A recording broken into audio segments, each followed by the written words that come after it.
오늘 저희가 좀 깊이 파고들 주제는 바로 직장 내 괴롭힘 조사 기법입니다. 이게 고용노동부 발표 보니까 올 상반기에만 10,000건이 넘었다고 하더라고요. 그만큼 이게 남의 일이 아니고 정말 우리 가까이에 있는 문제라는 거겠죠. 그래서 오늘은 남영민 노부사님 인터뷰 내용을 바탕으로요. 신고 접수부터 실제 조사가 어떻게 흘러가는지, 또 조사하는 분들 입장에서 뭐가 어렵고 또 뭘 꼭 지켜야 하는지 그런 것들을 좀 속속들이 들여다보겠습니다. 지금 혹시 이런 문제로 힘드시거나 혹은 관리자나 조사 담당자로서 이건 다뤄야 하는 분들 모두에게 좀 실질적인 도움이 됐으면 좋겠습니다. 자, 그럼 시작해 볼까요? 네, 직장 내 괴롭힘이라는 게 사실 누구에게나 일어날 수 있는 일이잖아요. 그래서 이게 어떻게 조사되고 또 어떤 원칙이 있는지 알아두는 게 중요한 것 같습니다. 특히 조사가 단순히 사실관계 확인 이런 기술적인 걸 넘어서요. 관련된 모든 사람들한테 영향을 미치는 굉장히 좀 민감하고 섬세한 과정이라는 걸 먼저 아는 게 중요해요. 네, 맞아요. 민감하고 섬세하다는 말씀 딱 와닿네요. 그럼 신고가 딱 들어오면 바로 막 공식 조사 이렇게 시작되는 건가요? 아니면 좀 다른가요? 바로 그렇게 가지 않고요, 생각보다. 대부분은 첫 단계는 상담이라고 보시면 돼요. 본격적으로 조사하기 전에 일단 피해를 주장하시는 분 이야기를 충분히 들어보는 거죠. 지금 어떤 상황인지, 뭐가 제일 힘든지. 여기서 중요한 게 상담이 그냥 하소연 들어주는 데서 끝나는 게 아니고요. 피해자 스스로 이 상황을 어떻게 풀고 싶은지 그 실마리를 같이 찾아가는 데 좀 더 초점을 맞춰요. 아, 그러니까 바로 조사 모드 딱 켜는 게 아니라 일단 대화로 좀 풀어가는 거군요. 여기서 그 남영민 노무사님이 강조하셨던 거, 조사자가 너무 빨리 이거 괴롭힘이네? 저 사람이 가해자. 이렇게 딱 단정 지으면 안 된다는 거요. 그게 되게 흥미로웠어요. 예를 들어 상사가 일 좀 꼼꼼히 해줘요 했을 때 누구는 그냥 업무 지시로 됐지만 다른 사람은 이게 엄청난 압박이나 모욕일 수도 있다는 거잖아요. 이런 오해에서 시작된 갈등도 진짜 많다고 하더라고요. 맞습니다. 바로 그거죠. 그게 상담 단계가 왜 중요한지를 딱 보여주는 거예요. 조사자가 섣불리 이건 괴롭힘이다, 아니다 이렇게 규정하기보다 당사자들이 서로 왜 그렇게 생각하는지, 혹시 오해는 없는지 이런 걸 좀 깨닫고 풀 기회를 주는 게 중요해요. 실제로 이 상담하면서 문제가 해결되는 경우도 꽤 있고요. 예를 들면 가해자로 지목된 분이 사실은 미안한 마음이 큰데 이걸 어떻게 말해야 할지 몰라서 머뭇거리는 경우도 있거든요. 그럴 때 상담자는 그냥 사과하세요, 이게 아니라 좀 구체적으로 어떤 말로 또 어떤 태도로 마음을 전하면 좋을지 같이 고민해주고, 어떨 땐 거울 보고 사과 연습해보자고 제안하기도 하고요. 말 내용만큼이나 그 전달 방식, 태도가 관계 회복에 진짜 결정적일 때가 많아요. 아니, 어떻게 사과할지 몰라서 망설이는 경우까지. 아, 정말 생각 못했네요. 결국 조사자가 그냥 사실만 캐는 게 아니라 거의 관계 조정자 역할까지 하는 거군요. 그 노역보다 방법이 중요하다는 말이 딱 이 맥락인 거네요. 그럼 역량 있는 조사자가 되려면 뭐가 핵심일까요? 네, 맞아요. 조사자는 피해자가 자기 경험을 좀 명확하게 말하도록 돕고, 또 동시에 여러 진술 속에서 진짜 문제의 핵심, 그 쟁점을 날카롭게 잡아내야 하죠. 근데 이런 기술적인 면보다 더 근본적이고 중요한 윤리 원칙이 있어요. 바로 비밀 보장입니다. 이게 무너지면 조사 자체가 어렵다고 봐야죠. 아, 피해자 입장에서는 정말 그렇겠네요. 내 얘기 혹시 회사에 이상하게 퍼지면 어떡하지? 나한테 불이익 오면 어떡하지? 이런 불안감이 클 수밖에 없겠어요. 그렇죠.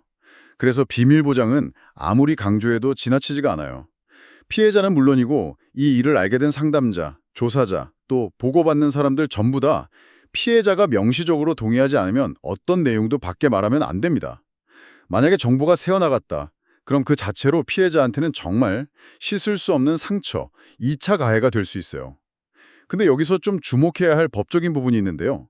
현재 법으로는 이 비밀 유지 의무가 피해자나 조사 관련자한테는 있지만, 좀 아이러니하게도 가해자로 지목된 사람한테는 자동으로 이게 적용되지는 않는다는 해석이 있어요. 네, 가해자는 비밀 지킬 의무가 법적으로는 없다고요.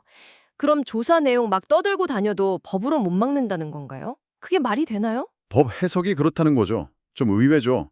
하지만 방법이 없는 건 아닙니다. 여기서 중요한 게 바로 회사의 내부 규정하고 절차예요. 법이 직접 강제 안 하더라도 회사가 내부 규정에 따라서 조사할 때 피신고인, 그러니까 가해자로 지목된 사람한테 비밀 유지 서약서, 이걸 받으면요, 그 사람한테도 법적 구속력 있는 비밀 유지 의무를 지게 할 수 있어요. 그래서 조사할 때는 꼭 이 서약서를 받아두는 게 피해자를 2차 피해에서 보호하는 아주 중요한 장치가 됩니다. 이런 사소해 보이는 절차 하나하나가 조사의 신뢰도랑 피해자 보호에 결정적인 영향을 미쳐요. 와, 이건 정말 중말중고네요. 법에 빈틈이 있을 수 있는데 그걸 회사 규정이나 절차로 메꿔야 한다는 거군요. 꼭 기억해야겠어요. 자, 그럼 상담 단계를 지나서 이제 본격적으로 면담 조사에 들어갈 때는 어떤 점을 특히 신경 써야 할까요? 우선 면담 전에 질문 목록을 미리 좀 꼼꼼하게 준비하는 게 기본이에요. 그냥 즉흥적으로 막 묻는 것보다는 확인해야 할 사실이나 쟁점 중심으로 체계적으로 질문을 만들어야죠. 면담 순서는 보통 신고인, 즉 피해자를 먼저 만나고요. 그 다음에 피신고인, 그리고 마지막으로 참고인, 목격자 같은 분들, 이 순서가 제일 일반적이고 좀 효과적이에요. 여기서 핵심은 누구를 만나느냐에 따라 질문 유형을 좀 다르게 해야 한다는 겁니다. 아, 대상에 따라 질문 방식이 달라야 한다고요? 신고인, 피신고인, 참고인한테 각각 다른 질문을 해야 한다는 건가요? 구체적으로 어떻게 다른지 궁금한데요. 네, 그렇죠. 신고인이랑 피신고인한테는 주로 개방형 질문을 쓰는 게 좋아요. 예를 들면 그때 구체적으로 어떤 상황이었는지 좀 말씀해 주시겠어요? 라던가 그때 어떤 감정이 드셨어요? 처럼 상대방이 자기 경험이나 생각을 좀 충분히 자유롭게 이야기하도록 유도하는 질문이죠. 그래야 당사자들의 주관적인 경험이나 사건을 어떻게 생각하는지 깊이 알 수 있거든요. 아, 충분히 자기 얘기를 할 기회를 주는 거군요. 그럼 참고인, 목격자 같은 분들한테는 다른 방식을 써야 하나요? 맞습니다. 참고인한테는 반대로 폐쇄형 질문이 더 적합할 때가 많아요. 예를 들어 지난 목요일 오후 3시쯤에 A씨랑 B씨 대화하는 거 직접 보셨어요? 예, 아니요. 나 그 자리에서 큰 소리가 났나요? 예, 아니요. 처럼요. 구체적인 사실관계를 명확하고 객관적으로 확인하기 위한 질문이죠. 예, 아니오로 답하거나 특정 사실이 있었는지 없었는지 확인하는 데 집중해서 객관적인 정보를 좀 효율적으로 얻을 수 있어요. 아, 그렇군요. 핵심 당사자들한테는 좀 마음껏 얘기할 수 있게 열린 질문을 하고 참고인한테는 객관적인 사실 확인을 위해 딱 떨어지는 질문을 쓰고 이거 되게 전략적인 접근인데요. 근데 단순히 질문만 잘하는 게 아니라 그 사람이 말하는 내용 말고 다른 부분도 중요할 것 같아요. 네, 아주 중요한 지적입니다. 면담할 때는 상대방 말투, 목소리 톤, 표정, 시선 처리, 몸짓 같은 거 있잖아요. 이런 비언어적 메시지를 아주 세심하게 관찰하고 이걸 객관적으로 기록하는 게 정말 중요해요. 예를 들어서 어떤 질문에 답하다가 피해자가 갑자기 울먹이기 시작했다거나 아니면 피신고인이 답변을 좀 얼버무리면서 시선을 계속 피한다거나 이런 게 보이면요. 이런 사실을 조사 보고서에 구체적으로 써야 해요. 슬퍼 보였다 이런 주관적인 해석 말고요. 답변 중 눈물을 흘렸다 같이 관찰된 사실 그대로요. 이런 비언어적 단서들이 나중에 제3자가 기록 볼 때 진술이 진짜인지 아닌지 판단하는데 중요한 참고 자료가 될 수 있습니다. 아, 말 자체뿐만 아니라 말할 때의 태도나 반응까지 객관적으로 기록한다. 그게 핵심이군요. 그런 비언어적인 부분까지 생각하면 조사가 이뤄지는 환경? 이것도 진짜 중요할 것 같은데요. 막 딱딱하고 위압적인 회의실보다는 좀 더 편안한 데가 낫지 않을까요? 아, 그럼요. 환경은 생각보다 훨씬 큰 영향을 미칩니다. 진짜로요. 예를 들어서 양쪽에 막 임원들 쫙 앉아있는 그런 공식적인 회의실에서 조서받는다고 생각해 보세요.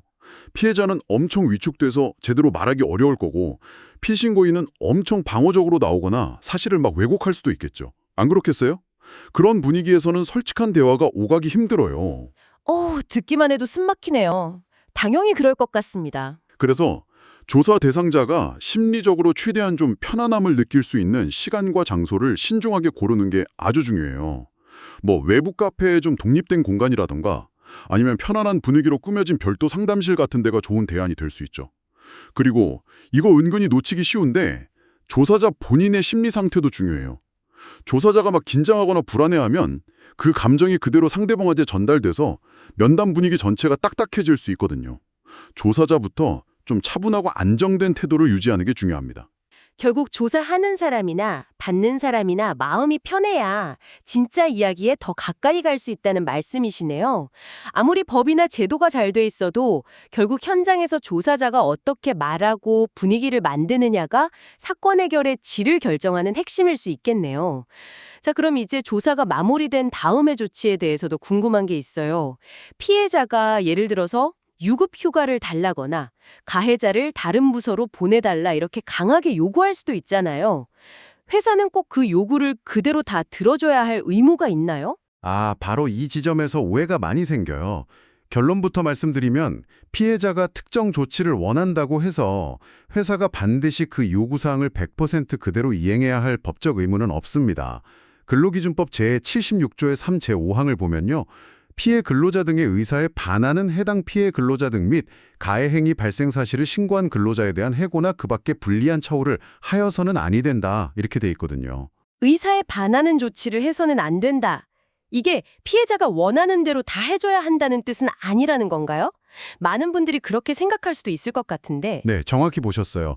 이 조항의 핵심 취지는 회사가 피해자의 의사에 반해서 즉 피해자가 원하지 않는데도 막 불리한 조치, 예를 들면 원치 않는 부서 이동이나 해고 같은 거, 이런 걸 강제로 하면 안 된다는 거예요. 피해자가 나는 A라는 조치를 원한다고 했을 때 회사가 꼭 A 조치를 해야만 한다는 의미는 아니라는 거죠. 회사는 조사 결과로 확인된 사실, 사안이 얼마나 심각한지, 회사 내부 사정, 이런 걸 다 종합적으로 고려해서요. 피해자를 보호하고 2차 피해를 막기 위한 적절한 조치를 해주면 됩니다. 예를 들면 유급 휴가를 주거나 근무 장소를 바꿔주거나 다른 부서로 보내거나 하는 것들이요. 중요한 건 피해자의 요구를 잘 듣되 최종 조치는 객관적인 상황 판단 아래서 회사가 합리적으로 결정하고 실행하는 겁니다. 명확하게 이해가 되네요. 피해자 의사를 존중은 하되 요구사항을 무조건 다 들어주는 게 아니라 불리한 조치를 강요하지 않는 선에서 회사가 합리적으로 보호 조치를 하면 된다는 거군요. 와, 오늘 직장 내 괴롭힘 조사 기법에 대해 정말 깊이 있게 얘기 나눠봤습니다. 단순히 잘못 가리는 그런 절차를 넘어서 해결의 실마리를 찾는 상담 접근법이 중요하다는 거, 또 조사 내내 생명줄 같은 비밀 보장 원칙, 대상에 따라 질문 방식을 다르게 하는 전략적인 면담 기술, 말 너머의 비언어적 단서 포착과 기록의 필요성, 그리고 편안한 조사 환경 조성까지 이게 다 중요하다는 걸 알았네요. 그리고 조사 후 조치에서도 회사의 의무랑 피해자 요구 사이에서 균형점을 잘 잡아야 한다는 것도 명확히 알게 됐고요. 이 모든 복잡하고 섬세한 과정의 궁극적인 목표는 뭐라고 정리할 수 있을까요? 궁극적인 목표는 두 가지로 볼 수 있을 것 같아요. 첫째는 당연히 피해자를 실질적으로 보호하고 더 이상의 피해로부터 안전하게 지키는 거고요. 둘째는 이 사건을 계기로 해서 조직 전체가 좀 문제를 돌아보고 더 건강한 소통 문화를 만들어서 앞으로 나아가도록 돕는 겁니다. 그래서 조사는 단순히 누구를 처벌하기 위한 과정이라기보다는 관련된 모든 사람들의 치유와 회복, 그리고 조직이 성장하기 위한 첫걸음이 되어야 한다고 생각해요. 네, 치유와 회복, 그리고 성장의 시작점이라는 말씀이 참 인상 깊습니다. 오늘 저희 이야기는 주로 괴롭힘이 발생한 이후의 대응, 그러니까 조사 과정에 좀 집중을 했는데요. 그렇다면 여기서 한 걸음 더 나아가서 이런 질문을 던져볼 필요가 있겠네요. 오늘 이 내용을 듣고 계신 청취자 여러분께서는 어떻게 생각하시나요? 이런 조사가 애초에 좀 덜 필요하도록, 그러니까 우리 조직 안에서 괴롭힘 자체가 좀 근본적으로 예방되고 서로 존중하면서 건강하게 일할 수 있는 문화를 만들려면 우리는 어떤 시스템적인 변화를 고민하고 또 어떤 선제적인 조치들을 취해볼 수 있을까요? 이 질문을 여러분께 남겨드리면서 오늘 심층적인 논의는 여기서 마무리하겠습니다.